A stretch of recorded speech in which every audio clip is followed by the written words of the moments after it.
Começando contigo aqui, Matheus. Joseph Blatter renunciou à presidência da FIFA. Agora, há poucos instantes, 4 dias após ser reeleito, né, presidente da FIFA. Tua opinião sobre isso? Olha, era de certa forma esperado que isso acontecesse mais cedo ou mais tarde. O Ricardo Teixeira, quando começaram as investigações, né, ele já mudou sua residência parece da Flórida para o Uruguai. Ele foi para o Uruguai, então os ratos estão largando do navio, né? Estão abandonando o navio porque as investigações vão a fundo agora. Caiu na justiça americana. A gente sabe como a justiça americana é rígida, isso que é algo muito bom. E no sistema financeiro americano são bastante criteriosos. E agora caiu lá, então vai respingar aqui para nós. Teremos rescaldos disso aqui no Brasil, provavelmente, em relação à Copa de 2014. Tu acha, né, que vai aparecer? De algum lugar, se não aparecer agora, de algum lugar vai ter que sair a desproporção dos valores das obras da Copa, né? Uma Copa que custou o equivalente à Copa da Alemanha e da África juntas, e que custou, no total, 3 vezes mais que a Copa da Alemanha. De algum lugar essa diferença exorbitante vai ter que sair, né? A gente tem, nos estádios privados do Brasil, tem as empreiteiras, algumas das empreiteiras envolvidas no caso do Petrolão, que logo podem aparecer envolvidas com o BNDES também, se as investigações forem adiante, mas onde o Estado não esteve forte em obras de estádio, como no estádio do Grêmio, por exemplo, estádio da OAS, que o Grêmio ocupa, nesses lugares, no estádio do Palmeiras, são os 2 bons exemplos disso, né? São estádios que custaram em torno de 400, 500 milhões de reais, enquanto uma reforma no Estádio Nacional, o Mané Garrincha de Brasília, custou mais de 1 bilhão. E outros estádios o estádio do Beira-Rio, o Beira-Rio teve um modelo, teve a participação, teve incentivos estatais, mas um modelo muito mais privado do que estatal. Também teve a reforma do Beira-Rio, ela teve valores mais realistas, valores mais compatíveis com o que foi feito. Enquanto estádios como Maracanã, estádios como Mané Garrincha, a gente sabe que os valores foram muito além do previsto, do esperado, né? Então, de algum lugar isso vai ter que sair. Claro. Henrique, o que tu achas disso aí, dessa renúncia do Blatter? O indicativo é que a CPI da CBF finalmente vai sair do papel e não se sabe o resultado disso. Eu acho que é uma questão seríssima. A FIFA é um dos órgãos mais poderosos do mundo. O Blatter é um dos homens mais poderosos do mundo. Ele apresentar, depois de 48 horas de eleito, uma renúncia é uma bomba seríssima que ninguém sabe o que pode acontecer. Espero que o Del Nero siga o que fez o Blatter. Deveria fazer, inclusive hoje ainda, o presidente da CBF. O que eu acho impressionante e espetacular, e eu tiro o chapéu para os americanos, é que é o seguinte: fizeram um cálculo ali do Marinho, José Maria Marinho, 83 anos, um baita corrupto. Ligado ao regime militar, sério, com muitos problemas, inclusive foi vice do Maluf, né? Não precisa ser ligado ao regime militar, tem um monte de gente aí que combateu o regime militar e são bandidos igual, né? Estão no governo aí agora. A ligação ao regime militar Sim, com o banditismo, com a corrupção. Não, ele né? foi. É um típico, como político, ele foi um típico patrimonialista brasileiro, né? Temos em todos os partidos. Né? São bandidos. Mas tem uns quantos aí que diziam que eram contra a ditadura, são bandidos igual, né? Estão com a caneta na mão, aí estão roubando, estão saqueando. Mas o que me chama a atenção é o seguinte: o Marinho pode pegar lá nos Estados Unidos, pode passar o resto dos dias dele na cadeia, porque ele vai ser extraditado, né? Ele será extraditado. Com 83 anos, tu acredita que ele será extraditado? Não, pros Estados Unidos. Não, mas eu tenho dúvida em relação a isso. Não, mas diz que como o crime foi contra o sistema financeiro americano e ele foi preso na Suíça, que tem acordo de extradição com os Estados Unidos, é o que eu li.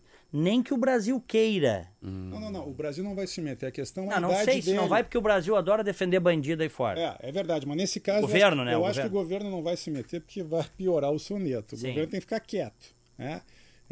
Agora, eu acho que o governo vai deixar de lado. Com 83 anos, vamos esperar. Eu acho que é a hora agora do Delnero falar. O Delnero tem que falar.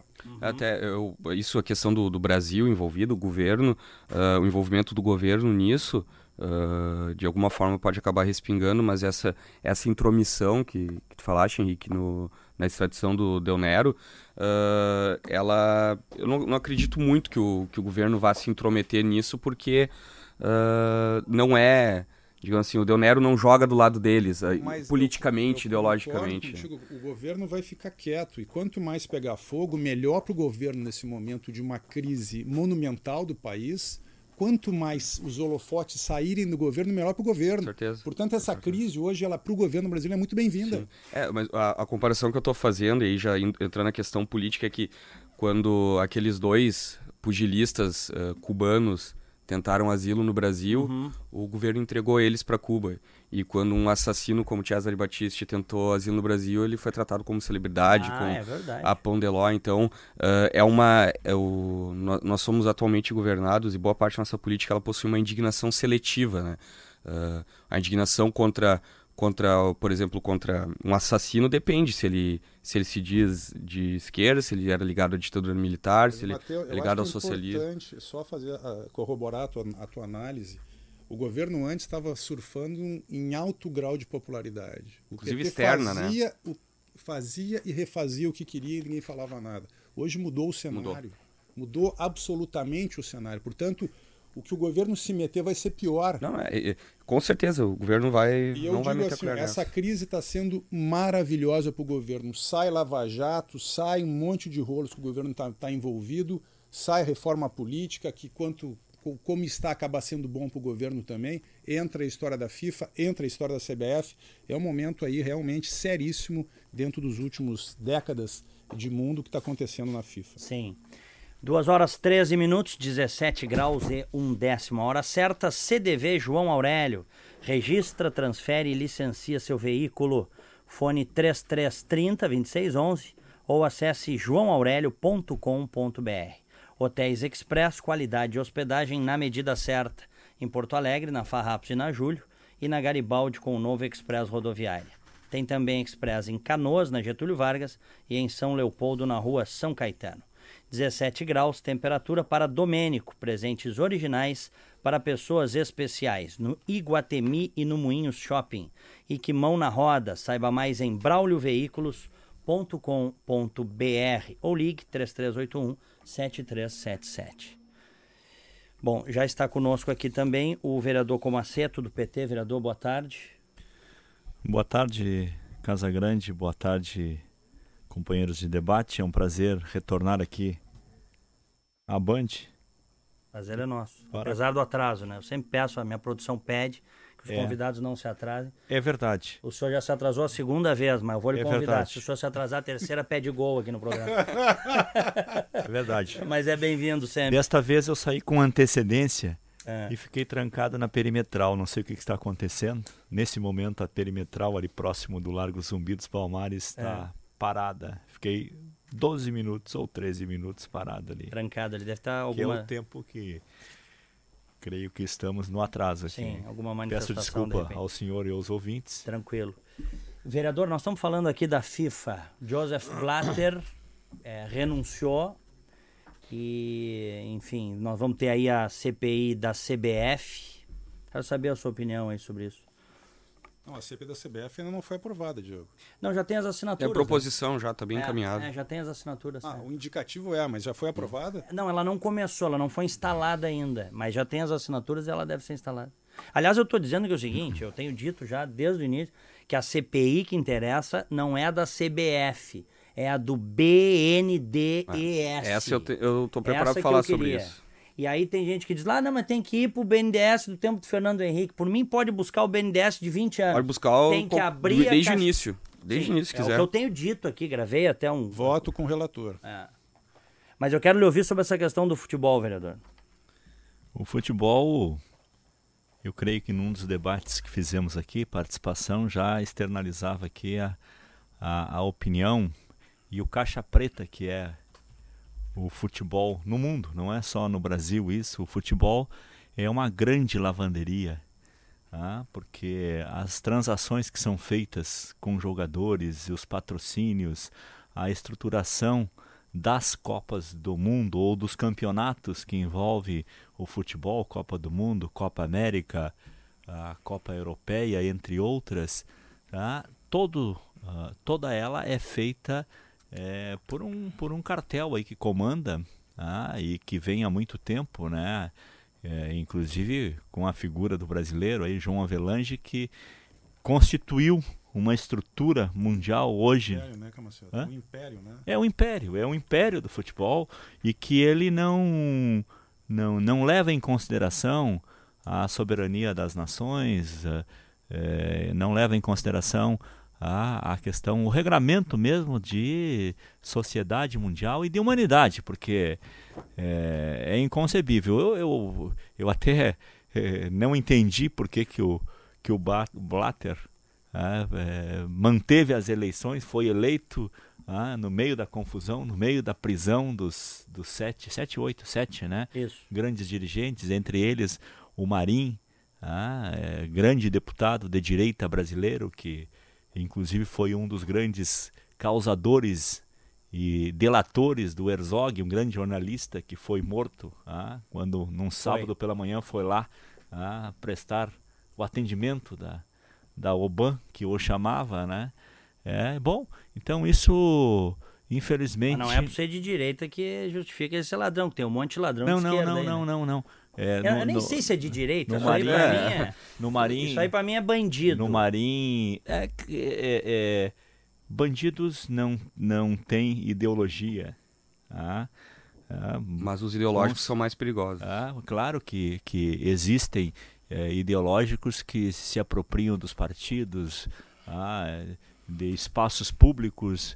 Bom, e o que é o futebol? É inconcebível um jogador, aqui, os nossos vizinhos aqui, ser transacionado por 50 milhões de euros, mas isso 100 eu acho que é milhões de livre euros. mercado, Camaceto. O que a gente está falando Mas são o problema né? é o seguinte, não é que eles não possam adquirir esse valor, é a origem desses dinheiros e como eles são transacionados. E a FIFA, ela é uma estrutura que acoberta tudo isso, que mantém tudo isso, sabe? Então eu creio que essa investigação da FIFA, ela é necessária, assim como muitas outras investigações. Eu sou favorável a toda a investigação, desde que ela seja feita com a transparência e a pluralidade, inclusive na busca dos envolvidos, tem que ser feita. Claro. Porque, e eu só concluo dizendo o seguinte, eu acho que esse caso da FIFA, assim como o caso mundial, e nós aqui, nós não podemos perder essa oportunidade de passar a limpo a conjuntura nacional, de reestruturarmos. E aqui não é uma questão do partido A ou partido B, mas é uma questão da sociedade brasileira. Vamos falar disso em seguida, reformas no próximo bloco. Deixa eu só dar mais uns dados aqui. O seu Jerome Valk, o executivo da FIFA, foi muito conhecido aí Veio várias vezes aqui em Porto Alegre, né? Veio aqui, era o braço direito do... era o fiscalizador do cronograma, né? O fiscalizador do cronograma. Ele teria recebido 10 milhões de dólares sob suspeita. Tá? Só 10? Só 10. Isso é... Isso com a África do Sul, né? Com a Federação da África do Sul. A corrupção no futebol aqui e tal, enfim, aqui diz que é uma carta comprova que ele recebeu... É uma carta da Federação da África do Sul, a FIFA disse, ainda com o Blatter era presidente, que era uma transação normal. Para comprar a candidatura. E aí a Federação da África do Sul lançou esse documento dizendo o seguinte, só um pouquinho, as informações são verídicas, está aqui o documento, e apresentou. Eu quero saber o seguinte, será que não vai surgir que existe o risco do Brasil ter comprado, do governo brasileiro ter pago propina para comprar a Copa? O que vocês acham? Antes do intervalo, rapidinho aqui. Tem mais condições de falar sobre isso aí, Camaceto. Aí é uma questão, acho que, de opinativa nesse momento. Eu espero que não. Eu espero que não. Agora, com esta postura da FIFA, por que não pode ter havido algum deslize também, né? Eu espero que não, sabe? Até porque foi toda aquela disputa que houve quando foi anunciado o Brasil, né, para a Copa do Mundo, e esse processo todo. Agora, Eu não vou afirmar aqui que não possa ter havido algum suborno, alguma corrupção. Agora eu quero acreditar que, como política de país, assim como as Olimpíadas, foi feita uma disputa. Bom, agora se tem algum dirigente que meteu a mão nesse processo, olha, nos dias de hoje não dá para dizer que isso não possa ter ocorrido. Só uma questão rápida, Diego. É importante falar no Michel Platini, que é o presidente da UEFA. Antes do Ele intervalo. foi, na minha concepção, aquele que definiu a renúncia do Joseph Blatter. Eu acho que tudo indica que tem alguma coisa por trás disso, como eu expus agora há pouco sobre os valores dos valores de execução da Copa, se teve algo antes tem que ser investigado. Há indícios de que sim, né, pelo envolvimento de empreiteiras, envolvimento do governo com a FIFA. Se tudo que é da FIFA está sob suspeita, há indícios de que sim. Não posso deixar de observar agora, pouco antes do vereador chegar, eu falei sobre indignação seletiva de parte dos nossos estratos políticos. O vereador deu um exemplo disso. Ele tem certeza de que na FIFA tem alguma coisa, e quanto ao envolvimento do governo, ele já é mais bondoso. Eu não sou bondoso nem com o governo nem com a FIFA. Acho que tem que se investigar os dois lados, tem que investigar ambas as partes, e é bem provável que em ambas as partes haja algum problema. 2h22, 17. Bem, deixa eu colocar uma questão, sei quem quer me responder primeiro. 3 coisas que, se vocês pudessem, vocês fariam para melhorar a vida no Brasil, para melhorar o nosso país. 3 coisas. Diego, indiscutivelmente segurança pública. Nós estamos num momento seríssimo que vem piorando a cada momento. Segunda questão, a questão do judiciário, uma reforma do judiciário. Eu acho que nós precisamos saber punir, fazendo que as leis sejam cumpridas. E a terceira questão, para mim, que é seríssima, é o custo do Brasil. O Brasil hoje é um país caro que não entrega tudo que nós pagamos. Então, segurança pública, judiciário, custo Brasil. Obviamente que eu tirei um monte de coisa daí, mas você pediu 3. Essa, na minha visão, são as 3 principais. Matheus. Eu trago três questões, uma mais econômica, uma de base educacional e a de segurança também. Começo pela econômica, uma reforma do Estado, uma reforma completa do Estado, a começar por um pacto federativo verdadeiro, de respeito às unidades da federação, de descentralização do poder político-econômico, que aproximaria as decisões, aproximaria o poder de fato do cidadão, respeitando o princípio municipalista de gestão. Então, normalmente quando a gente fala sobre isso, a gente ouve a contraposição de que mas o governo federal está aumentando os repasses para os estados, para os municípios. O governo federal não tem que aumentar repasses, o governo federal tem que parar de tirar, e não estou falando porque é do PT. Isso se intensificou no governo do PT, é verdade, mas isso é histórico no Brasil. É uma crescente de aumento das atribuições do Estado, a mão do Estado cada vez maior e mais pesada sobre estados e municípios, o que afeta diretamente a vida dos cidadãos. Então, a diminuição do Estado, Reforma do Estado, reforma do Estado, primeiro ponto. Segundo ponto, questão educacional. E aí não é meter mais dinheiro para construir mais escolas, para ter mais data show, mais computador, um iPhone por aluno, não é isso. O básico da educação, que é o que falta no Brasil, se constrói com 4 paredes, um teto, cadeiras e giz e quadro negro. É para ensinar a somar, a multiplicar, a escrever, a conjugar verbos, ensinar os princípios da natureza, das ciências. Eu sou editor, sou revisor de textos, tradutor há 10 anos, e eu noto no meu trabalho o quanto tem sido cada vez mais difícil trabalhar com o que vem das nossas universidades, das nossas escolas. Nós temos uma classe de semi-analfabetos. A palavra é pesada, mas essa é a verdade. É uma classe de semi-analfabetos saindo das universidades. E aí os governos se locupletam de encher as universidades de gente, mas isso não está resolvendo o problema. A gente vê daqui a pouco com a estrutura educacional brasileira tirar a doutrinação ideológica das escolas e voltar as escolas para a ciência, para o que importa. E o terceiro ponto, então, reforma do Estado, uma reestruturação educacional. E o terceiro ponto seria de segurança, mas o modo de ver a segurança. também é mais uma questão de posicionamento que uma questão de dinheiro, uma questão financeira. É tratar o bandido como bandido e o importante, que também não se fala, tratar a vítima como vítima. A gente vem num processo no Brasil em que a vítima ela tem valores diferentes conforme sua ideologia, sua orientação sexual, sua cor, seu credo. Não, vítima é vítima. Um branco espancar um negro, o negro é uma vítima. O contrário, também o branco vai ser uma vítima. A vítima é vítima e o bandido é bandido, independente desse exemplo, porque o exemplo racial é um que pega, né? Então seria isso, basicamente essa reforma do Estado, que é uma questão mais econômica, e as outras duas que seriam questões mais de posicionamento, questão de mais teóricas, né? Então a estrutura educacional e o modo de ver a segurança. Vereador Comassetto.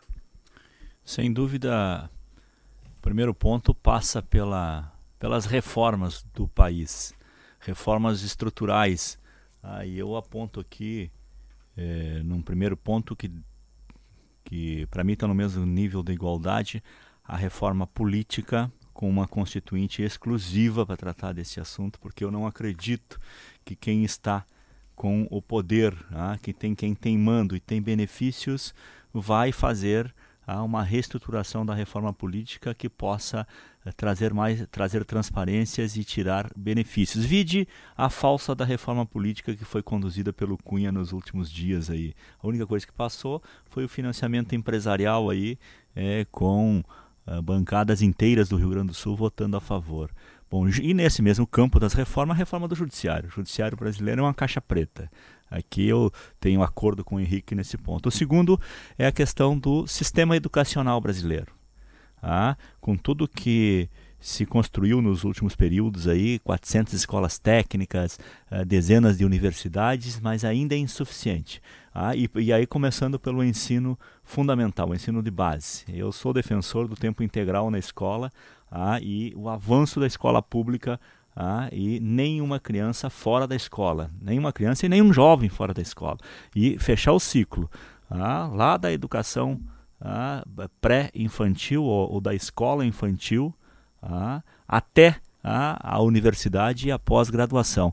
Nós precisamos formar brasileiros e brasileiras que possam dar um upgrade, dar uma qualidade de produção para o Brasil. Uma das principais dificuldades que se tem hoje é a nossa qualidade da mão de obra, por exemplo. E a competitividade que acontece, o que fez a Coreia do Sul em determinado período. Educação, 100%. O que faz o Japão. Bom, e o terceiro é o tema da saúde. O nosso sistema único de saúde é um excelente sistema, sob o ponto de vista da sua estruturação, do seu conceito, mas ele é insuficiente para ter. A saúde tem que ser pública. 100% da saúde pública para a população brasileira. Bom, tendo educação, que tu vais conseguir ter acesso na sociedade, tendo a proteção da saúde, e tendo as regras da democracia, da pluralidade funcionando, bom, com um judiciário transparente, com um judiciário imparcial, bom, eu creio que são 3 fundamentos, 3 pilares básicos. É claro que dentro de nós 3 falando aqui já surge uma diversidade. Obviamente que não são só esses 3 pontos, são muito mais que esses 3 pontos, mas creio que isso começará a fazer a diferença na evolução brasileira. Mais ou menos concordamos, me parece. A questão da educação, eu acho que isso é muito importante, a questão da mão de obra, mas no momento, até fazer uma brincadeira, é óbvio que eu não sou a favor disso, mas no momento eu acho que em determinados casos, se o aluno não for para a escola e ficar lendo gibi em casa, ele vai aprender mais e vai evoluir mais. Na escola a gente... Tanto assim? Eu acho que sim. Tu dirias isso? Eu diria isso. Mas é tão ruim assim? Não, isso que tu tá usando é uma metáfora. Sim, é uma metáfora, evidentemente. É um exagero, é uma hipérbole para evidenciar a gravidade do momento. Mas por que é tão ruim, na tua opinião? É tão ruim porque o ensino ele tem sido cada vez mais orientado ideologicamente, menos cientificamente. Esse debate foi levantado na semana passada pelo deputado Marcel Van Hatten, com a ideia do Escola Sem Partido, mas quem me conhece e lê o que eu costumo escrever sabe que eu defendo isso há muito tempo. O ensino ser voltado para a ciência, ser voltado para a educação, de fato. Desde as primeiras séries, os alunos estão sendo orientados a ter opinião sobre tudo, a ter vontade sobre tudo, a exigir direitos sobre tudo, antes de aprender a falar, antes de aprender a escrever. Então isso, guardado as devidas proporções, é como tu ensinar a pessoa em equações de terceiro grau antes de ensinar álgebra. Tu está ensinando o que fazer com a linguagem antes de ensinar a utilizar a linguagem. Tu tá dizendo que a criança tem direitos, ela pode, a gente tem vários casos para ilustrar, ela pode pichar um muro, e se a professora xingar a criança, a professora vai ser punida na criança. Isso aconteceu em Viamão há 2, 3 anos atrás. A escola fez um mutirão, o aluno foi lá, pichou, a professora mandou o aluno mandou limpar lá o muro, e a professora foi punida, os pais se revoltaram, os pais deste aluno se revoltaram contra a professora. Então nós temos vivido cada vez mais forte isso, é cada vez mais intenso esse processo de ideologização do ensino. O vereador que na última vez que a gente debateu, ele falou, não existe verdade, não existe certo e errado, isso é ponto de vista. Pois é justamente isso que está sendo ensinado para as crianças. Como assim não existe verdade? 1 mais 1 não é 2? Levantar e dar um tapa na cara do coleguinha sem motivo aparente, ou passar a mão na professora, como a gente viu semana passada nas redes sociais e na imprensa, que um aluno fez, acho que em Minas Gerais, o professor Santo. Isso não é errado? Ou isso é uma questão de opinião, isso é subjetivo? Não, isso é errado. Isso é objetivamente errado. E a mensagem que nossas crianças estão recebendo é justamente de que não há certo e não há errado. É justamente de que elas podem o que elas querem. E isso, eu como alguém que trabalha com texto, como alguém que trabalha com livros, eu comecei, antes de ser editor, eu comecei revisando trabalhos de conclusão de faculdade. E isso eu via muito forte. A falta de noção do certo e do errado, a falta de noção da questão científica, da base científica refletida nas opiniões, na forma de falar as coisas. Só que eu acho que essa conversa que você está falando é importante, mas eu acho que nós temos que colocar também a família brasileira. Eu acho que nós temos hoje um modelo que se reflete num Estado que pode tudo, isso aí. Num modelo corrupto, exageradamente corrupto. Então você não tem parâmetro. É isso. Então, na verdade, o grande lance hoje da educação é que a educação mudou. Por que as crianças têm que estar numa sala de aula fechadas durante 8 horas por dia? Por que, se nós temos um país tropical, com matas, com parques, enfim, o modelo de educação deve ser repensado, ligado à inovação, à produtividade, ao humanismo, à pluralidade de ideias democráticas. Eu sou contra esse modelo de educação vigente hoje. E a responsabilização das famílias, né? Vamos continuar falando. Não, eu vou ter que ir para o intervalo, aí eu abro com o vereador Comaceto, porque depois tem o Bandeirantes Online. Intervalo e já voltamos. Temos muita educação no aluno, e eu acho que o professor também precisa se reposicionar.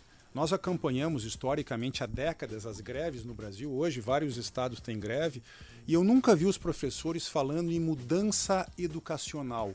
Eu vejo o professor batalhando por melhores salários, que me parece lógico, razoável e justo na minha opinião. Agora, eu gostaria muito de ouvir os professores falando de um novo modelo de educação. Que é o que está acontecendo, o mundo está mudando, o mundo já mudou, a inovação está vindo por aí, coisas incríveis estão acontecendo no mundo em termos de inovação. E o Brasil está ficando para trás também nesse ponto, um debate educacional de alto nível, preparando os alunos para um mundo de competição, de concorrência, com humanismo, com meio ambiente, com sustentabilidade, ou seja, um modelo voltado ao nosso meio ambiente, ao nosso modelo de país. Isso não existe. Isso eu acho que é uma grande falha dos professores que querem ganhar mais, fazem greves, não estão muitas vezes pensando nos alunos. E a gente sabe, a educação hoje no Brasil está falida. Em termos de universidades, são poucas universidades que se salvam e as escolas privadas, algumas escolas privadas, conseguem sair da média fazendo um trabalho diferenciado. Eu daria o caso aqui em Porto Alegre do Israelita. Eu acho que nós temos Aplicação, Anchieta, Farroupilha. São aquelas escolas que conseguem sair da média. Infelizmente são privadas. Somente o Aplicação é público. Não, o militar, temos, né? O militar. Escola militar também. Escola militar também, que eu não conheço, mas sempre é muito bem falado. Mas enfim, eu acho que esse debate é um debate muito mais amplo, que entra pela questão também da educação dentro de casa. Onde é que está o limite? Onde é que está o carinho? Onde é que está uma educação para os filhos das pessoas, para que não aconteça o que está acontecendo hoje? E óbvio, como nós somos um Estado paternalista, onde o governo rouba, onde o governo não assume as suas responsabilidades, as pessoas acham que podem fazer as mesmas coisas. É um momento bastante complicado que eu acho que o professor deveria, sim, falar em salário e falar numa nova educação. Educação, ela se dá fundamentalmente em dois ambientes na sociedade: na casa, na família, e nas escolas. Bom, portanto, a construção do indivíduo, sob o ponto de vista dos direitos e os deveres, tem que estar inerente em todo um processo de formação, junto com a liberdade, sim, a defesa da liberdade.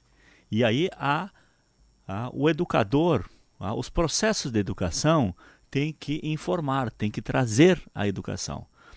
Eu não tenho dúvida que as nossas escolas públicas elas perderam a sua capacidade de educar como nós teorizamos, ou como os grandes teóricos da educação já preconizam, seja no positivismo, seja no construtivismo, seja e isto é verdade. Vamos falando do Rio Grande do Sul. Antroposofia, que é um modelo também que cresce. Enfim, existem várias correntes do pensamento da educação. Eu, particularmente, gosto muito do Paulo Freire. E quero dizer aqui o seguinte, mas que as nossas escolas públicas, na sua grande maioria, porque também tem algumas ilhas que ainda conseguem se manter com qualidade, elas perderam a capacidade de serem centros de educação. Uma escola não é só aquela aula às 3, 4 horas de aula ou 8 horas de aula quando for integral. Não, ela tem que ser um centro de educação. Vocês aqui, todos já devem ter ouvido falar nos exemplos. Bom, que o Julinho já foi grande referência de educação do Rio Grande do Sul. Eu sou do interior, eu nasci em Santa Maria e estudei numa escola pública que era o Manuel Ribas, o Maneco, que era tido como uma das escolas do interior. O Instituto de Educação, que também foi o Instituto de Educação. Época, né? Eu estudei uns anos também no Colégio Uruguai. Eu vim, público. Eu saí a primeira vez. E era bom, viu? Eu sou filho de colonos italianos, morei e me criei no campo. Bom, minha casa não tinha energia elétrica, então...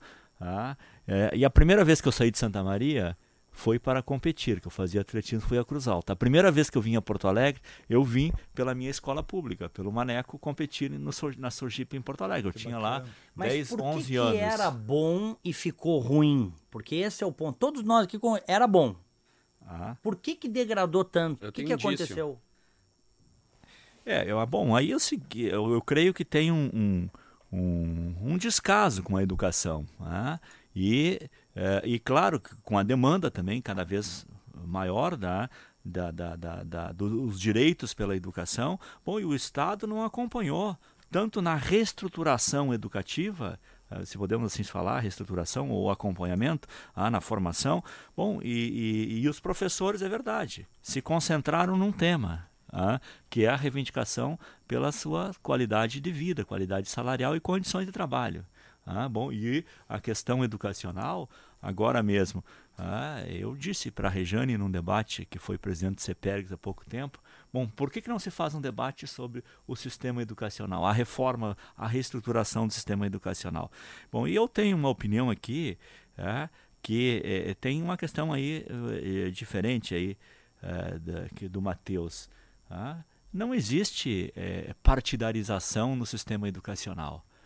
O que existe são ocorrentes ideológicas. Bom, se eu tiver uma escola, para formar um bom educador, tem que ver os dois pontos de vista, bom cidadão. Não são dois, vereador, são muito mais. Desculpe, deixa eu concluir aqui. Bom, vamos pegar aqui, já que nós estamos falando o Karl Marx. Bom, foi um construtor de uma ideia, de uma posição. O Adam Smith tem outra posição. Ou o Carl Smith, que era muito próximo do nazismo.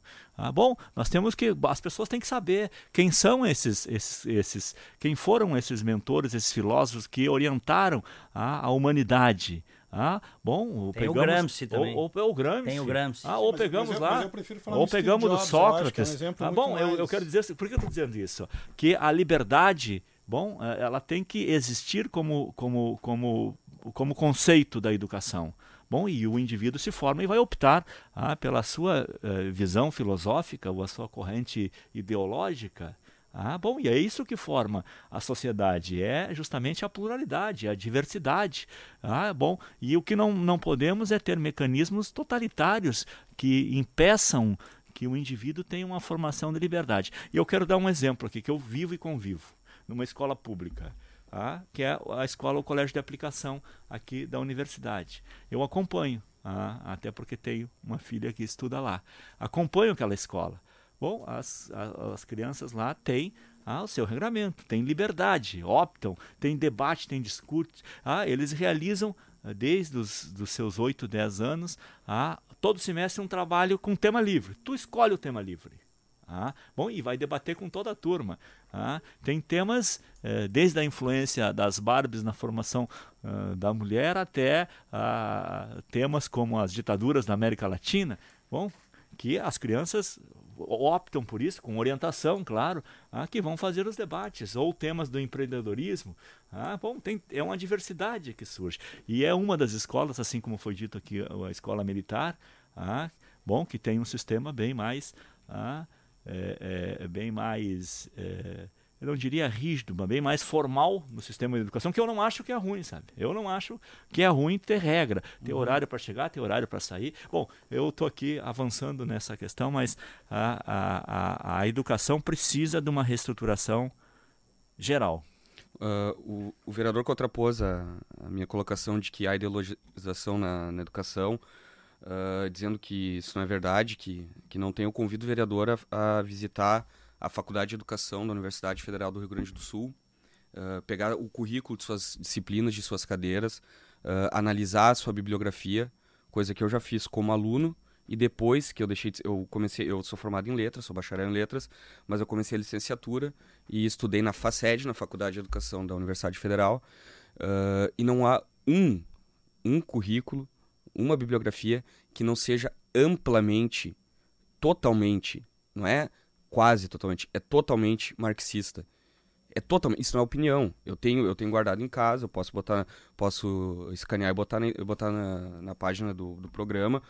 Não tem um programa que não seja totalmente marxista. E não é o Capital, obviamente, não vai ser o Capital, o Manifesto do Partido Comunista, não é isso. São autores, e também o próprio Marx aparece, mas são autores orientados, marxistas, declarados, como Adorno, Wittgenstein, o próprio Piaget, Paulo Freire. Aliás, Paulo Freire é um ótimo patrono para a educação brasileira no momento em que ela se encontra. Ele formulou um método que não alfabetiza ninguém, que só faz instilar um debate unilateral, um debate ideológico. E as escolas, por que eu falei da Faculdade de Educação? A Faculdade de Educação ela é direcionada pedagogicamente, como todas as faculdades de educação e todos os currículos de pedagogia que formam nossos professores. E ela serve de referência. E nas universidades privadas, infelizmente, esses currículos, essas bibliografias orientadas não amplamente, mas totalmente à esquerda, são a rotina. Né? O comum é isso. Esse é o comum. Então isso explica boa parte. A penúria da nossa educação ela é muito mais moral, muito mais ideológica do que econômica, do que falta de investimento. É muito mais uma questão de o que está sendo ensinado. O que o vereador disse aqui é maravilhoso, gostaria que fosse aplicado. Eu não sou contra se falar em Karl Marx, eu estudo Karl Marx, estou aqui inclusive com o livro dele, o Manifesto do Partido Comunista, junto com outros 2 livros, um livro do Bastiat e um livro do Marco Antônio Villa. Eu estudo Karl Marx, nós devemos estudar. Ele é responsável, indireto, pela morte de mais de 100 milhões de pessoas no século XX, por regimes como o regime da Coreia do Norte, de onde vem notícias inclusive de canibalismo. Nós devemos estudar Karl Marx justamente por isso, nós temos que saber. Agora, nossos professores estão sendo formados especificamente sobre essa matiz e estão levando isso para a sala de aula. Não é por acaso, não é por causa do esquenta da Regina Casé, não é por causa do funk que as crianças estão batendo na cara dos professores, que as crianças não respeitam mais os professores. Isso não é a consequência. A causa disso é a orientação amplamente relativista, amplamente desconstrutivista, travestida, fantasiada de socioconstrutivismo. É uma educação desconstrutivista que visa desconstruir os preceitos da moral judaico-cristã, da moral da filosofia grega, da filosofia do direito romano, que sustentam a civilização ocidental. Então é isso que está por trás da penúria da nossa educação. Nos falta referência, o processo é de cima a baixo, Diego. Só para concluir, eu quero dizer como nos falta referência é uma coisa que pouco se fala, pouco ou nada se fala. Nós temos uma presidente que não sabe falar. Não sabe escrever e não gosta de ler, como o Lula já disse que não gosta. O Lula se orgulha de dizer que não gosta de ler. O Lula fala muito bem, tem uma retórica muito boa. Ele cativa as plateias. O conteúdo dele pode ser duvidoso, mas ele sabe falar. Agora nós temos uma presidente que não sabe falar. Gente, isso é muito grave. Isso é terrível. Para fechar minha fala, eu vou ler uma frase dela e gostaria que a gente fosse... Nós vamos para o intervalo agora. Se nós vamos para o intervalo, vamos com essa frase que eu vou deixar aqui da presidente Dilma. Abre aspas. Se hoje é o dia das crianças, ontem eu disse que criança... O dia da criança é dia da mãe, do pai e dos professores, mas também é o dia dos animais. Sempre que você olha uma criança, há sempre uma figura oculta, que é um cachorro atrás, o que é algo muito importante. Isso é tragicômico, parece brincadeira, parece piada. É o legítimo tragicômico, ao mesmo tempo que é trágico, é cômico, chega a ser engraçado, mas é uma tragédia. Na presidência da República, na cadeira mais importante do país, nós temos uma pessoa que não consegue se expressar, que participou do processo de falência de uma lojinha de 1,99 e hoje está participando do processo de falência da economia brasileira. Mas ganhou a eleição. Ganhou a eleição. Como é que chega? Aí é que tá. Respeitando a Constituinte. Esse processo... Não, eu não tô questionando o processo eleitoral aqui. Tem muita coisa para questionar. Mas essa ideologização da educação, ela tem 5 décadas no Brasil. Ela não é de hoje. Deixa eu falar aqui, ó. Só deixa eu concluir, vereador. O senhor falou mais 5 minutos, eu gostaria de concluir. Essa ideologização, a doutrinação política, ideológica nas nossas escolas, ela não é de hoje. Ela tem 5 décadas. O coronel Golbery Couto Silva, ele tinha a teoria da panela de pressão, que a ideia da ditadura militar era sufocar os movimentos de esquerda nas ruas, na questão política, e colocar eles dentro da universidade, deixar eles debatendo lá, sozinho, sem o contraponto. Ali a esquerda aproveitou essa oportunidade. Com certeza ela tem que ter esse espaço de debate, mas o debate tem que ser amplo. Desde ali vem isso, e não é por acaso que hoje eu falo nós aqui, eu me considero representante do povo, evidentemente, sou trabalhador, sou estudante. Não é por acaso que nós elegemos um semi-analfabeto e agora uma pessoa que mal sabe se expressar, porque isso reflete a nossa falência moral e educacional. As elites sempre se acham superiores. O presidente Lula, que veio num pau de arara para São Paulo, que nasceu em Guaranhuns, ele com a sua mãe e mais 11 filhos, é o presidente brasileiro que mais recebeu títulos honoris causas das universidades do mundo. Só para saber, o senhor está me chamando de elite? Desculpe. O senhor está me chamando de elite? Não, é que o senhor fez uma referência deixa eu falar agora. Saber, o senhor, tá me o senhor não de me pediu há pouco para lhe deixar falar? O senhor fez uma menção a mim, o senhor está me chamando de elite? A sua visão... Não é preconceito. Isso é preconceito. Não é preconceito. Eu não deveria lhe dar a explicação da minha sua posição social. A sua visão ideológica é uma visão elitista. É uma visão elitista, é isso que nós estamos em debate aqui. Mas deixa eu lhe dizer, a semana passada, em Paris, o presidente Lula, em 400 anos da universidade, foi o 16º que recebeu o título de doutor honoris causa. E ele não consegue ler o documento. Mas isso é uma questão política, vereador. Então, isso é uma questão política, não é uma questão intelectual. Não, isso é fato. Ele disse que não gosta de ler, não gosta de estudar, não é minha opinião. Mas o presidente que mais universidades federais construiu, que mais escolas técnicas federais construiu, inclusive tem uma lá na Restinga. E não está funcionando. A nossa educação... Não está funcionando? O Brasil apresenta os piores índices educacionais do mundo. Vamos fazer uma coisa. Eu preciso ir para o intervalo e abro. Vereador Comaceto. Nós falávamos aqui sobre o tema da educação e eu não posso deixar de não contrapor aqui no momento que tento rotular o presidente Lula, o presidente que mais construiu universidades públicas nesse país, o presidente que mais construiu escolas técnicas nesse país, e o presidente que em toda a história da República Brasileira foi o mais laureado com prêmios doutor honoris causa pelas universidades do mundo todo. Bom, e o Matheus insiste de chamá-lo de analfabeto. Semi-analfabeto. O semi-analfabeto. E quero dizer E ele tem orgulho disso, vereador. Ele tem orgulho disso. E eu conceituava aqui a fala do Matheus e continuo conceituando, respeitosamente conceituando, que isso é uma visão elitista, que é uma visão que distingue os que são os que sabem e os que não sabem. A questão do saber nem sempre ela está diretamente relacionada ao grau de educação que se tem. Isso ajuda a estrutura, mas nós temos milhares de doutores que deixam muito a desejar para os seus títulos que têm. E Com temos certeza, muitas pessoas, inclusive no mundo. E há poucos dias um jornalista aqui do Rio Grande do Sul fez um artigo se referindo ao Nelson Mandela, dizendo que a prisão, como é que foi? Engrandeceu o Nelson Mandela, que ele só foi porque teve um período na prisão, que ele fez 30 e tantos anos na prisão. Bom, tem pessoas como Nelson Mandela, como o presidente Lula. Quem foi o jornalista? Pode citar, aqui no programa pode citar. Não sei quem foi. Também não sei quem foi. Até porque eu quero procurar esse artigo aí para entender o contexto. Foi diretamente de Boston, se não me falha a memória. Tem que ver o contexto, né, que ele falou isso. Não, mas pode citar o nome. Coimbra? O Davi Coimbra, que está em Boston. Foi ele? Isso. Mas qual é o problema de falar o nome? O senhor está criticando o artigo, pode criticar. Então, um artigo que desqualifica uma personalidade. Não, mas eu não acredito que ele tenha feito. Eu não acredito que ele tenha feito isso. São Pelo interpretações. pouco que eu conheço, mas eu vou procurar esse artigo. Vamos procurá-lo. O Viktor Frankl, desculpa interromper, mas o Viktor Frankl, que é um dos maiores psicólogos do século XX, ele atribui a sua perseguição pelo nazismo toda a sua obra.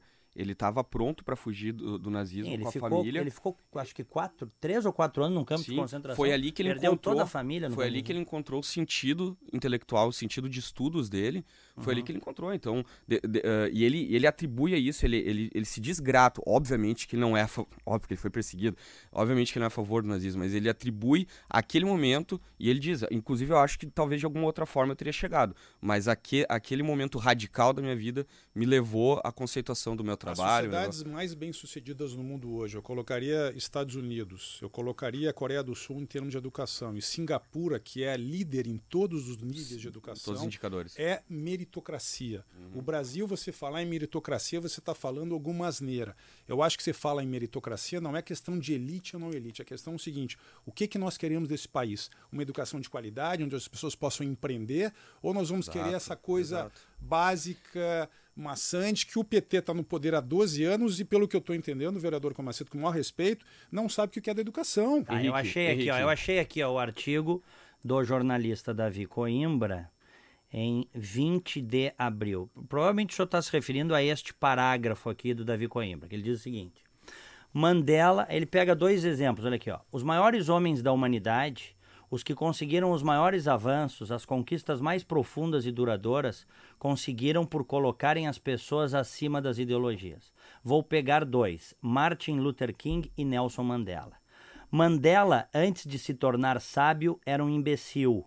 Era um terrorista sanguinário, um esquerdista radical, obtuso como todos os radicais. Admitido por ele mesmo. Precisou passar o período de toda uma geração na cadeia para aprender a se tornar gente. E tornando-se gente, compreendeu o óbvio, que ninguém constrói nada com destruição. Ao sair da prisão, ergueu uma obra única na história da política mundial apenas com gestos e palavras, e em apenas 4 anos. Estive na África do Sul e testemunhei o poder do verbo de Mandela. Só com a palavra ele conseguiu a pacificação de um país que tinha tudo para atravessar séculos ardendo nas labaredas da Guerra Civil. Mas lá no início ele diz os maiores homens da humanidade. Não, mas eu não concordo com o senhor que ele desmereceu o Mandela. Mas é claro. Mas aí eu respeito. Não, é claro. Veja só, deixa eu interpretar aqui. No momento que ele diz o seguinte, Mandela era um grande imbecil. Mandela era em outras palavras, um ignorante e um sanguinário. Quero dizer o seguinte, Mandela... Era um terrorista, ele era um terrorista. Não era um terrorista. Não, ele era. Não era um terrorista. Mandela lutava pela liberdade do seu povo. Não. Bom, por ele Mas lutar pela vereador, liberdade... o senhor está um pouco Por mal ele informado. lutar O pela próprio Mandela liberdade, ele era pediu desculpas. conceituado por uma elite Vereador, branca vereador, como terrorista. não. Mas Bom, que e por isso ele patifaria, ficou vereador. 30 Para de e dividir poucos... o mundo entre elite Mas e mas pobres, não é é, assim o que se mundo divide o mundo. é feito assim, O mundo se não é divide eu entre que pessoas divido. boas e pessoas más, Não é independente eu de que classe divido o social, mundo. vereador. O Ah? próprio Mandela admitiu que na sua carreira pregressa ele cometeu excessos, ele admirava totalitarismo, ele admirava Stalin, ele admitiu isso.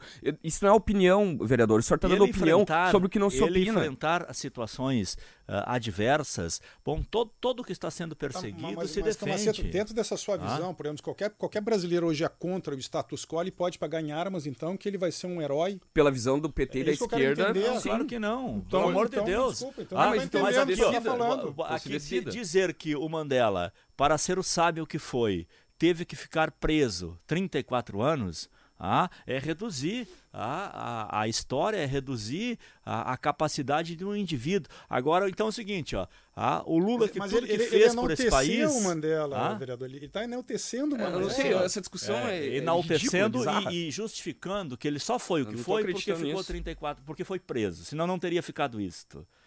Por favor, será que eu preciso para que uma pessoa seja... Essa é uma conjuntura dele, o senhor tem a sua. Não, é uma assim como é uma suposição há poucos que ele está minutos, fazendo. Matheus, você tentava desconstituir o presidente Lula, Não, eu não tento. Ele disse... eu vou ler a frase que ele disse. Não, mas assim, eu não gosto de ler, eu nunca li, eu sou preguiçoso mesmo. Vereador, isso é opinião, isso é a fala do presidente. Agora, ele se autodesconstitui. Desconsiderar a capacidade... a lucidez, o que o presidente Como Lula está a nossa fez educação, por esse vereador? país, sabe? Como está a nossa educação, vereador? Como está a nossa educação? Não está na penúria. A situação brasileira... Vereador, eu tenho... Assim, eu me interneço com vocês, petistas. Ela, eu tenho, com certeza, meu coração não é dói. das Porque piores defender situações que esse defender um Brasil já semi-analfabeto passou. orgulhoso de sua condição, que não quis estudar, que se recusou a estudar, e defender uma pessoa que não sabe falar, olha, é necessária muita abnegação moral, é necessário é necessário uma ignorância da realidade sem igual. Uma mãe com um pai alcoólatra, com 11 filhos, que pega os 11 filhos num caminhão. Não, mas pera um pouquinho, desculpe, vocês querem negar a história. Vereador, ninguém tá negando nada. Ninguém tá negando nada. Vereador, ele foi candidato. Vereador, ele foi candidato por 12 anos. Tá tudo bem. Pra vocês tá tudo bem. No momento que eu defendo, vereador, não tá tudo vereador, bem. Não está sendo uma vereador, não acusou, só vereador, disse uma verdade. Vereador, é a verdade. Ele ficou 12 anos sendo candidato à presidência, ele não estudou porque não quis, vereador. E recebendo dinheiro do PT, ele não estudou porque não quis. Vereador, deixa eu lhe falar uma coisa. O senhor adora olhar pra mim quando eu critico o PT. Não, agora eu vou até o fim. Eu vou até o fim. Ele foi para uma escola técnica, se formou técnico em mecânica e foi trabalhar na indústria metalúrgica como brasileira. Todos os brasileiros fazem, vereador. Mas então como não mas estudou? como todos os brasileiros. É receber bolsas eternas do Estado. E que ficam recebendo bolsas, doutorado, pós-doutorado. Mas esse é o modelo que o PT. Mas esse é o modelo que o PT está botando. Que é uma grande crítica à universidade brasileira. Se você me permitir. Por que o Lula é tão combatido? Porque abriu para os povos pobres poder estudar. Todos os programas de bolsas. Não é. Mas como Vereador. As cotas na universidade, aqui na universidade, um grupo fascista, pichou as paredes da universidade. Mas pichou de quê? Um grupo fascista. Pichou as paredes da universidade contra os negros que estavam entrando na universidade pelas cotas. Hoje nós temos médicos negros formados que nós nunca tivemos. Mas quem é contra isso, vereador? Quem é contra isso? Ninguém é contra isso. Quem faz essa divisão, a sua visão, antes de falar em elite branca, só para lhe dar um exemplo, essa questão me incomoda muito. Outro dia eu estava conversando com a vereadora Sofia Cavedon, que foi o PT que trouxe 20 milhões de pessoas. Mas é verdade. A Índia trouxe 300. Bom, a China trouxe 400. Tudo na sua proporção. O mundo está mais rico. O mundo está mais rico, vereador. E nós 40... temos que parar deixa eu de fazer uma dividir as pergunta aqui pessoas. para vocês. Só para terminar. Você é a favor de taxar as grandes fortunas? Você é a favor de taxar as grandes fortunas? Olha aqui, ó. Não diversiona o debate. Aqui, ó. Eu mentia mesmo. Falava números que não existiam. Como eu fui oposição muito tempo, eu cansei de viajar e falar mal do Brasil. Era bonito a gente viajar ao mundo e falar, no Brasil tem 30 milhões de crianças na rua, no Brasil tem não sei quantos milhões de abortos. Era tudo clandestino, mas a gente ia citando números, sabe? Se o cara perguntasse a fonte, a gente não tinha, mas a gente ia citando números. Eu não esqueço nunca. Um dia tava debatendo eu, o Roberto Marinho, o Jeremy Lerner em Paris. E eu tava lá dizendo, no Brasil tem 25 milhões de crianças de rua. Eu era aplaudido calorosamente pelos franceses. Quando eu terminei de falar, o Jeremy Lerner falou pra mim de canto, ô Lula, não pode ter 25 milhões de crianças de rua. Se a gente não se fosse assim, a gente não ia conseguir andar na rua, Lula. É muita gente. Risos. Então, tem gente que gosta de falar assim, fecha aspas, Luiz Inácio Lula da Silva, em reunião com blogueiros, admitindo que é um mentiroso deslavado. Vereador, eu tenho pena do senhor e dos outros petistas, tem que defender esse tipo de gente, esse tipo de canalha. O vídeo, só uma coisa. Pra quem ficou curioso, procure no YouTube. Quem ficou curioso, procure no YouTube. Lula, eu mentia mesmo, falava números que não existiam. O presidente, o maior presidente na visão do vereador, admitindo que é um mentiroso, sem vergonha, um canalha do mentiroso. É isso que o senhor defende. É isso que o senhor defende. Há um ano da eleição, acho que o senhor não deveria fazer isso. O direito a mentir, é isso que o senhor defende. Diferente do que o senhor fez há 15 dias na Assembleia Legislativa, no ato convocado pela deputada Maria do Rosário. Aliás, vamos abrir Vamos abrir diferente do que você fez. Desculpa, ela Manuela Dávila. O senhor defende um mentiroso. Diferente do que você fez no BRIC, na campanha da Maria do Rosário. Com licença. Diferente. 13h20, 16 graus e 8 décimos. Já que o vereador está trazendo esse assunto do protesto lá no Humaniza Redes, eu vou abrir o próximo bloco, porque tu estavas lá. Né? E ele e outros fantasiados do MST acusando. Isso é fascismo. Tá, mas só uma questão rápida.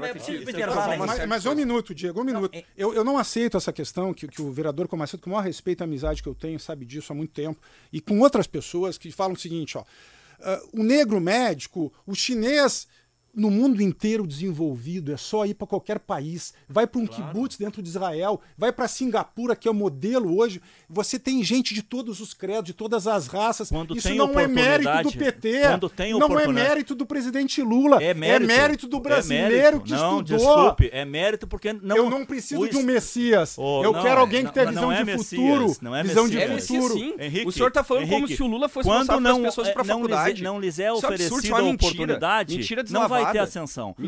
Melhorou a segurança pública, melhorou a educação. 3 horas 21 minutos. O país está quebrado.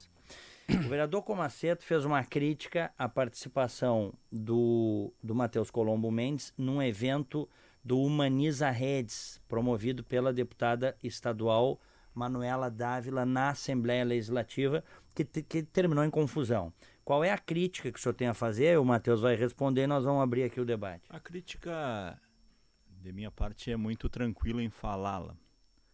O Matheus e o seu grupo agiu com uma postura fascista naquele momento, aonde a deputada Manuela organizava um debate do Humaniza Redes. Interromperam a discussão com palavras de ordem, inclusive um dos seus membros estava com um boné do MST e gritava, morte a esses reaças. Então isto é uma postura que a democracia não tolera, e não foi este o único fato. Na campanha eleitoral, quem não lembra, na Praça da no BRIC, quando Maria do Rosário fazia campanha, Matheus e seu grupo também ali fizeram uma ação de impedir a atuação da deputada que defende os direitos humanos. Bom, também aconteceu no avião, indo para Brasília, com esta mesma visão, o Banda Louca Liberal, que com um cidadão, porque lia uma revista... Mentira. Porque lia uma revista que tem opinião e que se coloca crítica à elite brasileira e que se coloca na crítica aos veículos de comunicação, aos grandes, principalmente a Globo. Bom, houve todo um outro tumulto, um outro conflito.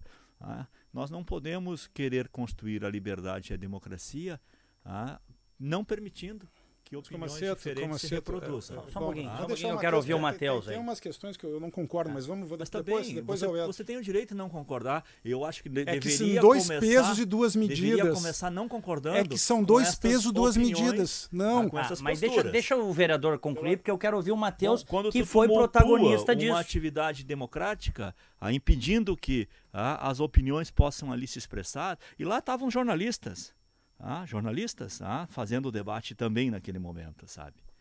Eu não fui convidado, eles não me convidam pra essa. Essas mesas de esquerda aí, pô, eles não botam um cara de direita. É essa democracia unilateral, né? Eu queria estar nessa aí.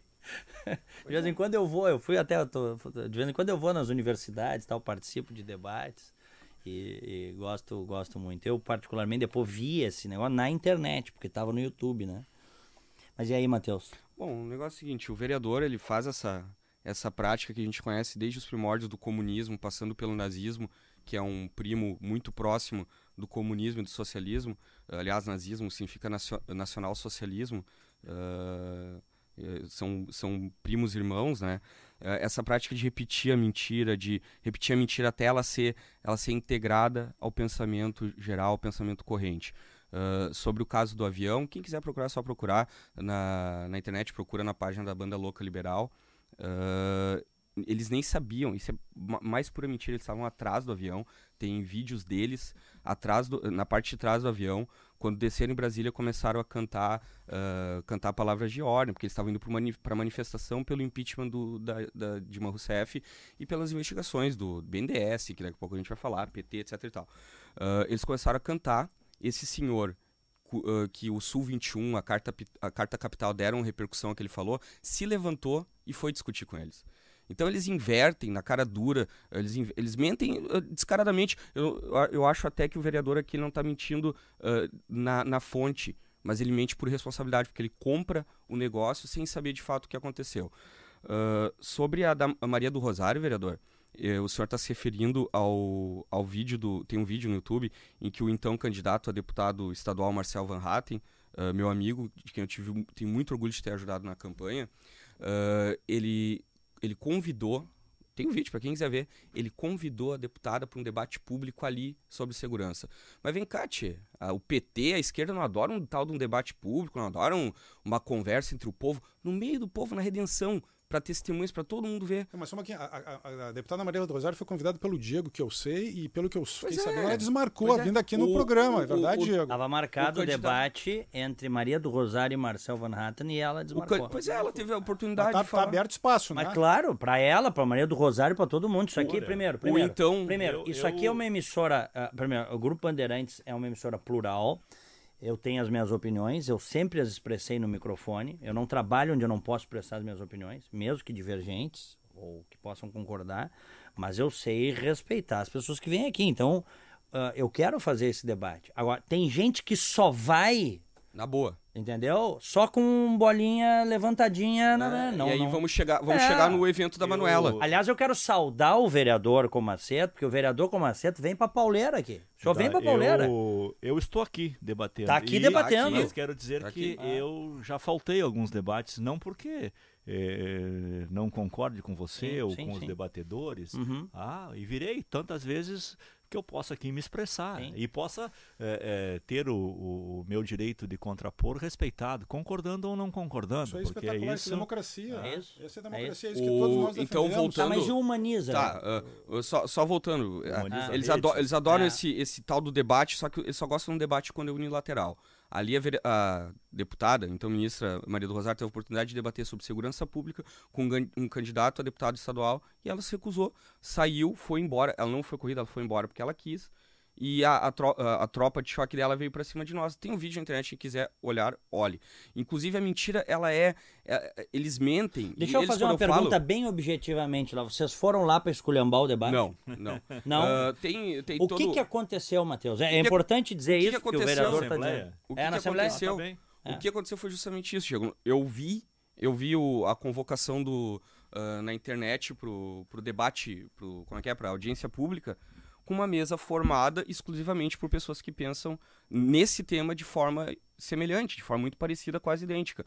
Ou seja, a favor do controle da opinião, do controle da linguagem, sendo mediado pelo governo. que é algo que eu, que sou a favor de liberdades individuais, sou totalmente contra. Eu convidei alguns amigos, o vereador chama de grupo, eles não têm nenhum problema em convocar o exército dos terroristas do MST, eles não têm nenhum problema em dar pão com mortadela para militante de aluguel fazer greve, mas aí quando eu convido meus amigos é um grupo organizado. É organizado sim, eu liguei para eles, vamos lá, gurizada, vamos lá. Então tá, eu tô com as perguntas impressas aqui, eu levei 10 perguntas para fazer. O debate estava programado para ter 2 horas de duração, quando tinha 1 hora e 45 minutos, aqui estão as perguntas que eu ia fazer lá. Se o vereador quiser ler, ele doa, põe na internet também. É tudo bem transparente, vereador. Deu a oportunidade de fazer. Não, vereador, eu não ia ter oportunidade, sabe por quê? Tinha 1 hora e 45 minutos de debate, o debate se encaminhando pro final, e não tinha sido aberto espaço pro debate. Debate é entre aspas gigantescas, aqui não era debate, era uma exposição unilateral. Quando o último jornalista falava, o Luciano Potter, da Atlântida, eu levantei e disse, Potter, tu me desculpa, mas eu gostaria de fazer uma objeção aqui. A gente está vendo só um lado debatendo, isso não é democracia, isso é unilateral, isso não está certo. Não, naquele momento não teve confusão nenhuma, me ouviram, a deputada tentou me interromper, eu falei, não, deputada, com licença, agora eu gostaria de falar, porque o debate está se encaminhando para o fim e o debate não aconteceu, até agora foram só exposições unilaterais. Aí o Jurimir Machado, que estava lá também, ele disse assim, tá, mas como assim alguém é a favor do ódio? Esse tipo de discurso, isso é mendaz, isso é sórdido. Ser contra o Humaniza Redes, só para concluir, Henrique, ser contra o Humaniza Redes não é ser a favor do ódio. Eu sou contra que esses mensaleiros, os petroleiros, venham me dizer o que eu devo falar ou não. A deputada Manuela Dávila, ela é filiada ao Partido Comunista do Brasil, que há 15 meses atrás publicou uma carta de apoio, publicou no seu site, assinou uma carta de apoio ao ditador da Coreia do Norte. O país mais fechado do mundo, de onde não se vê notícia nenhuma, o que se vê é duvidoso, mas se vê até notícias de canibalismo. O partido dela publicou isso. O PT, o presidente Lula, Dilma Rousseff, o PT é amigo de terroristas. São irmanados com Fidel Castro, com Maduro, eram com Chaves, com Mahmoud Ahmadinejad. Essa gente que vai me dizer se o que eu falo é ódio ou não, é uma batalha de linguagem. O vereador vem aqui, eu detesto ter que fazer isso. Eu sou uma pessoa, eu estudei, eu trabalho, eu me esforcei para ter o conhecimento que eu tenho. O cara vem aqui, olha na minha cara e diz, esse papo de elite, isso é de uma besteira, isso é de uma simplificação ridícula. Eu não gostaria de ter que fazer isso, mas vou dizer, eu cresci numa favela em Novo Hamburgo, morava de favor nos fundos da casa do meu avô. Eu preciso dar esse carteiraço social para ter opinião. E se eu tivesse, infelizmente, eu acho importante. Se eu tivesse grana desde berço, eu não poderia dar opinião? Só vocês podem dar opinião. Mas eu vou lhe dizer uma coisa, Mateus. eu como trabalhador, como estudante, como integrante do povo, eu vou lhe dizer, vereador, eu vou lhe dar uma notícia. Vocês não representam o povo. Vocês acham que representam. Vocês representam uns 7% dessa elite partidária, elite funcionalista, essa elite que vive que nem a varejeira fica em torno do esterco, essa elite que vive em torno do PT para conseguir seus benefícios, conseguir suas vantagens. É essa elite que vocês representam. O povo não ouve mais vocês, o povo não é representado por vocês. Então, só para concluir quanto ao Humaniza Redes, não é, eu me recuso a ouvir de quem está quebrando o país e de pessoas que admiram declaradamente e orgulhosamente ditadores, totalitários, autoritários. E tanto é uma guerra de linguagem que o vereador ele não hesita em chamar qualquer um que não concorde com ele de fascista. Pois eu vou conceituar fascismo para o vereador, já que ele não sabe. Tudo no Estado, nada contra o Estado. Isso disse Benito Mussolini. O fascismo é o Estado opressor e gigantesco atuando sobre a vida das pessoas, das liberdades individuais. Se alguém aqui defende um Estado cada vez maior, um Estado cada vez mais inchado, um Estado que diz se a gente pode dar uma palmada na bunda dos nossos filhos ou não, um Estado que diz o que a gente tem que ler, o que a gente pode falar, quem faz isso é o PT. Então quem está próximo do fascismo é o PT. Não somos nós, povo brasileiro, que somos contra isso. E o desespero de vocês é porque vocês não representam mais ninguém. Matheus Colombo, que é assessor do Van Hatten. Não sou assessor, eu não sou desculpe, assessor. Eu lhe deixei falar. O senhor agora está mentindo, eu não vou lhe deixar falar enquanto o senhor estiver mentindo. Mas isso é não vou deixar autoritarismo. falar. Isso é não, autoritarismo. O senhor está mentindo, eu não sou isso assessor. é autoritarismo. Não sou assessor. Compõe, não sou assessor. Assessorou a não campanha sou do assessor, Van Hatten. Não seja mentiroso. Isso é grave, vereador. Assessorou a campanha do Van Hatten. Isso é grave, vereador. Assessorou a campanha do Van Hatten. É militante do Van Hatten, que é um militante de extrema-direita do Partido Progressista, que foi financiado pela Lava Jato, aonde E que é a todos- base de apoio da Desculpe, Dilma em desculpe, Brasília. é a base de apoio do desculpe, PT. É a base de apoio da Dilma em Desculpe, Brasília. Vereador, Não consigo deputado entender. Marcelo, Mas você quer deputado me Marcelo deixar não falar? está aqui. Mas Só um pode pouquinho, falar. só um Por pouquinho, que só um os pouquinho. corruptos são só os meus de vocês não são Não, corruptos? mas eu não tenho nada, eu não tenho nada. Por favor. Por favor. Vocês uma vírgula. 13h39. por Olha, favor. o que as pessoas dizem por aqui... favor. Tudo que as pessoas dizem aqui, as pessoas se responsabilizam. Claro. Tudo que as pessoas falam aqui nesta mesa Claro. pode gerar a responsabilidade Pode. Tu és posterior. filiado ao PP, Pode. Henrique? Então, deixa eu Não só sou filiado a ouvir. nenhum partido. Eu também não, Só um eu sei pouquinho. que ele tá Deixa eu graças a só Deus. ouvir, deixa eu só ouvir o vereador Comaceto. claro. Os senhores falaram, vereador, por favor. Deixa eu garantir a então, palavra. Peço licença Não a pede você. pro vereador não mentir. Tá, peço licença a você. Você Vereador. não defende o Van Hart? Você não fez a campanha dele? Fiz, defendo o Van então, Hatten. Mas então, Defendo. Mas não fale em PP, eu não sou do PP. Deixa só ele falar, por favor, Matheus. Matheus. Não, tudo bem. Paga com dinheiro que veio do Lava Jato. Isso o senhor vai ter que provar. Que Isso o senhor Molin vai ter que provar, vereador. Isso o senhor vai ter que provar. dos deputados do PP com quem o Van Hart fez a dobrada, que fez campanha de dobradinha. Isso é grave, vereador. Não, é grave sim, É grave, claro vereador. que é grave. Agora vem querer dizer que a corrupção é só dos Não, outros. quem disse isso? Quem disse isso, que é vereador? do PT. Peraí, deixa ele falar, Matheus. Bom, Por aí favor, é o eu vou seguinte, insistir ó, contigo. dentro- Ele ouviu, dentro agora o vereador desta- fala. Desta visão, aonde tem uma campanha de ódio na política estabelecidas por esses neofascistas. Conceitualmente, eu o conceituo neofascista. Sim, o senhor é um mentiroso, o senhor pode fazer o que quiser. Bom, eu o conceituo, e aí vamos fazer o debate, se você me convencer Vou que lhe realmente, processar por calúnia e que difamação. realmente não for, e assim como você mesmo disse, né? É óbvio que o fascismo apresenta uma postura profundamente antissocial, anticomunista, antissocialista. É mesmo, vereador? Apresenta isso. E quando apresenta um debate,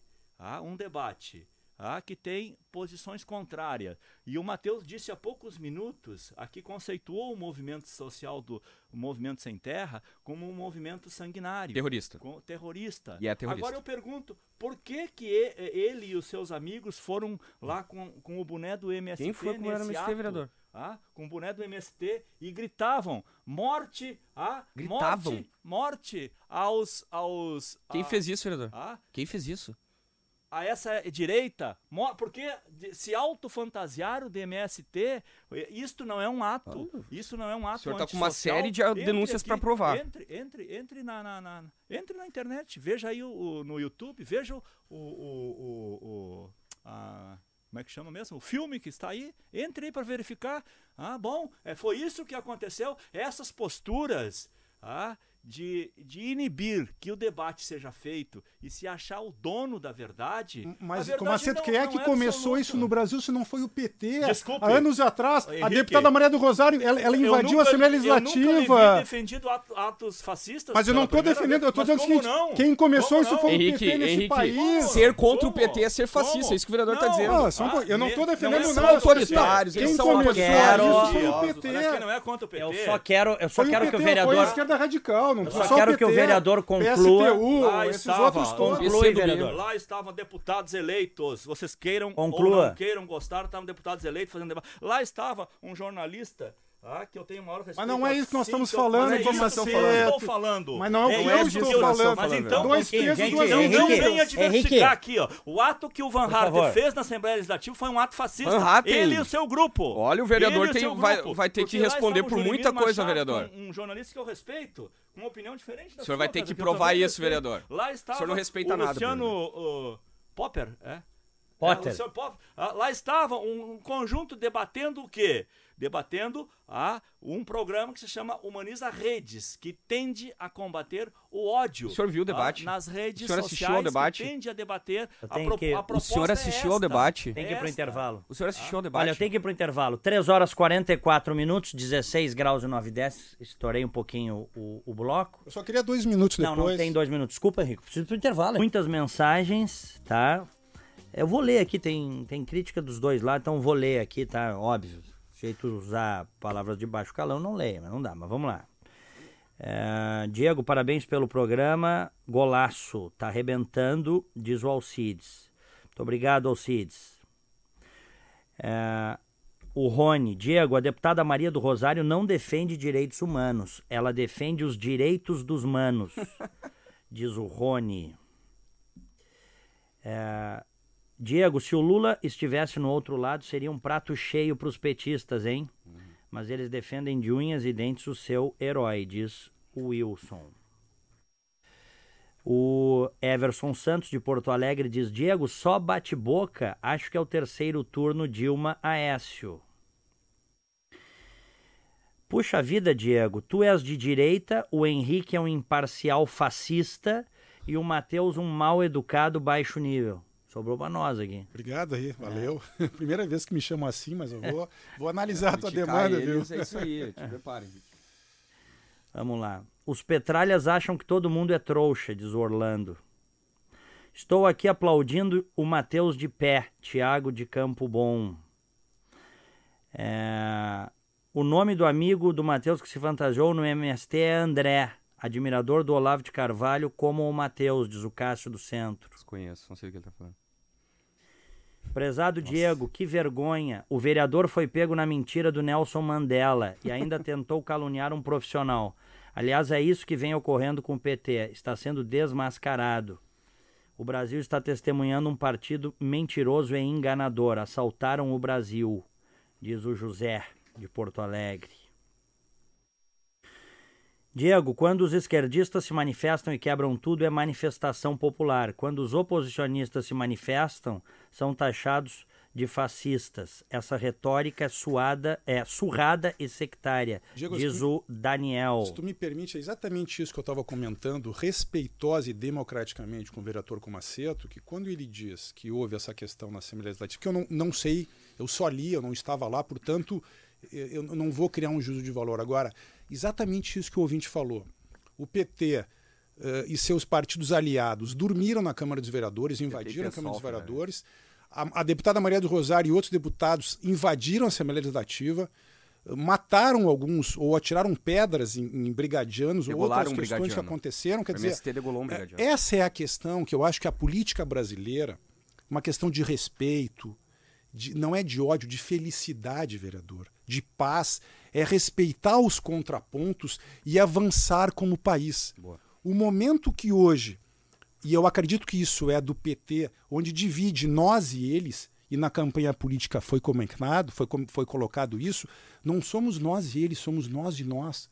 O Brasil está quebrado. Eu quero lhe perguntar o que o Brasil vai ser quando crescer. Boa. E não é através dessa questão, nós temos que avançar como povo. E não é dividindo as pessoas. E o contraditório é fundamental. O PT tem, sim, infelizmente, culpa no cartório. Mais mensagens aqui. Da próxima vez, Diego, convida 2 contra 2. Porque 2 contra eu até um convidei o Henrique como um cara neutro, mas o Henrique... Mas ele é um cara neutro. Não, mas ele tá analisando a realidade. Não, perfeito. Neutro... Só não vê quem não quer ver. Não, neutro no sentido de... Entendeu? Eu sabia que era seu amigo. O Henrique já me disse que já votou no PT. Não, é meu amigo. O Henrique já fez campanha pro PT, já votou no PT. Eu sou neutro, eu sou a favor da competência e do resultado. Só que o Henrique subiu nas tamancas. É que tu analisa a realidade. É que, Diego, você não pode deixar as coisas, independente de quem quer que seja. Eu já fui em debate com... Olha aqui, ó. Eu respeito o vereador Comaceto. Eu já fui em debate com 4 contra mim, a plateia contra mim, e a gente esgrima igual. Não pode partir pro desrespeito. Nós estamos democraticamente aqui. Por isso que eu procurei garantir também a palavra de todos. Deixa eu ler mais algumas mensagens antes do encerramento. Diego, um projeto pro Humaniza Redes, idealizado pela esquerda, tem caroço nesse angu. Com a internet não tem como o governo comprar a imprensa. Eles não escolhem o nosso cardápio. Diz o Elias do táxi do Capitólio. Ô, Elias. O belo centro cultural, né? Entrou mensagem aqui. Vamos com mensagem de voz aqui do ouvinte. Vamos ver. Oi, aqui é o Vitor de Sapucaia. Quero dizer aqui que o Matheus me orgulha muito com suas opiniões e que representa a maioria da população. E isso eu tenho certeza. E só para constar, eu também sou um profundo admirador do Olavo de Carvalho, com muito orgulho. Aí. Opa, abraço, velho. O nosso ouvinte mandou. Mandem mensagens de voz aqui, meus amigos. Vai distribuir vai ter que usar o boné do MST também. Como o senhor é mentiroso, vereador. Que coisa mais feia isso. Bom, vamos encaminhar o encerramento. Tá? Tem muitas mensagens que ficaram para trás. Desculpe, eu não posso aceitar essa postura do Matheus me chamando de mentiroso. Eu gostaria que você, como testemunha visual, visse o vídeo da Assembleia e verifique se ele está ou não está com o boné do MST. Não, eu vi o vídeo, só que o vídeo que eu vi, não aparece isso. Qual é o problema? Ok. Não, que eu não isso liga estava a lá. mim? Eu não tô entendendo. Então eu vou mas lhe o mandar vídeo, o vídeo que eu vi, que foi o vídeo que foi transmitido pela internet, eu não vi na hora, eu vi depois. A câmera, ela não mostra as pessoas, ela mostra... Diego, sabe como o debate terminou? Ninguém sabe como o debate terminou. A deputada Manuela, ela postou nas redes sociais que ela terminou o debate para preservar a integridade física. Mentira completa, não aconteceu nada perto de violência. Na verdade, aconteceu um ato de perto de violência, que foi o seguinte: não esse rapaz que estava com o boné da MST, mas um outro que a deputada chamou pelo nome. Ele foi o último a opinar, pegar o microfone e falar depois da confusão. Ele saiu do palco e veio caminhando até minha direção e dizendo: tu não pode falar nada, tu não tem calo nas mãos, eu sou do MST aqui, ó, eu tenho calo nas mãos de tanto trabalhar, tu não tem direito a falar nada. Ele veio até mim e ele falou isso a um palmo do meu nariz. Então os seguranças da Assembleia acabaram com tiraram ele, e aí a deputada deu o negócio por encerrado. Foi Bom, isso que aconteceu. Tem mais aqui, ó. A deputada Manuela gosta tanto de democracia que bloqueia no Twitter e no Facebook Isso é verdade. quem posta opiniões divergentes da dela. Em tempo, qual o novo WhatsApp da rádio? Pergunta o Leonel Knijnik. 9366-0949. Bom, vou encaminhar o encerramento do programa. 15 segundos para cada um, tá? De 15 a 30 segundos. Matheus. Agradeço a oportunidade, Diego. Gostaria de dizer a gente tem uma caixa preta, e o vereador falou em aberturas de caixa preta na FIFA, caixa preta aqui, caixa preta ali. Tem a caixa preta do BNDES para abrir, então acho que no próximo debate a gente pode falar sobre isso.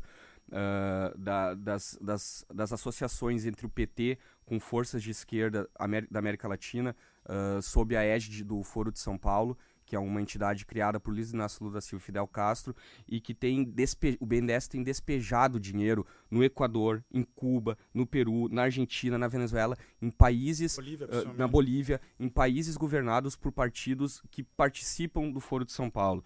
Da competência, está na Constituição Federal, que é da competência do Congresso Nacional resolver sobre tratados, acordos ou atos internacionais que acarretem encargos ou compromissos gravosos ao patrimônio nacional. O BNDES, deixa eu ver aqui, o BNDES de 2006 para cá, ele passou a conceder empréstimos para o exterior, empréstimo para outros países, de 9,9 bilhões em 2006 para 414 bilhões. Os empréstimos para outros países eram de 0,4% do PIB. Hoje são 8,14% do PIB. Então essa caixa preta tem que ser aberta, tem muita coisa para sair disso, e infelizmente para o PT, o povo não aceita mais suas mentiras, não aceita mais a sua falsa representação. Muito obrigado, boa tarde. Henrique. Eu quero agradecer, e acima de tudo, agradecer ao vereador Comassetto. Eu acho que é difícil o vereador fazer esse tipo de debate, mas eu acho que o PT precisa fazer esse debate. E volto a dizer, debate com alegria, com tranquilidade, com contraponto. Não nós e eles, nós e nós. O Brasil precisa se unir em favor de competência, em favor de melhorar a segurança pública, a saúde, a educação. O PT está há 12 anos, infelizmente hoje, o retrato do país hoje, eu sou uma pessoa que viaja o mundo inteiro, é um retrato medíocre em todos esses quesitos. E o PT que governa, o BT deve assumir essa responsabilidade. Obrigado, Diego. Obrigado. Vereador Comassetto? O Brasil é um país que deu um salto nos últimos 12 anos, no contexto mundial. O Brasil precisa ser passado a limpo. A corrupção que está impregnada na sociedade brasileira há décadas e que, pela primeira vez, isto começa a ser aberto. E eu sou e defendo a liberdade e as investigações em todos os sentidos. E aqui eu tenho que me referir, sim, que os 6 deputados federais do PP foram os primeiros denunciados pela Lava Jato, e que o Van Harter é um que fez a dobrada com o Mollen, da qual sustentou economicamente, inclusive, os trabalhos do Matheus. Portanto, a lógica aqui não é diferente. Nós temos que passar a limpo, e defenderei sempre a liberdade. E qualquer ato fascista ou totalitário, combaterei. Dos dois lados, obviamente, combaterei. Bom, quero agradecer aos senhores e às senhoras pela audiência, agradecer ao vereador Comassetto, o Matheus, o Henrique. O programa estourou. Olha, concorrência que se cuide aí, o pessoal tá tremendo, porque tá bombando isso aqui, hein? E vai cada vez mais agora no FM. Quem não ouviu o programa, ou ouviu parte, quer ouvir na íntegra, eu coloco no meu Facebook à noite, tá? facebook.com/Diego Jornalista, na minha fanpage, e também no grupo Rádio Livre com Diego Casagrande. Lembrando para você que pensa em comprar ou vender seu carro, que tem o Feirão Troca-Troca. Carros de qualidade a preços justos, direto do dono. Equipe especializada, contratos, trocas e até financiamento. Vá antes e cadastre seu carro de graça.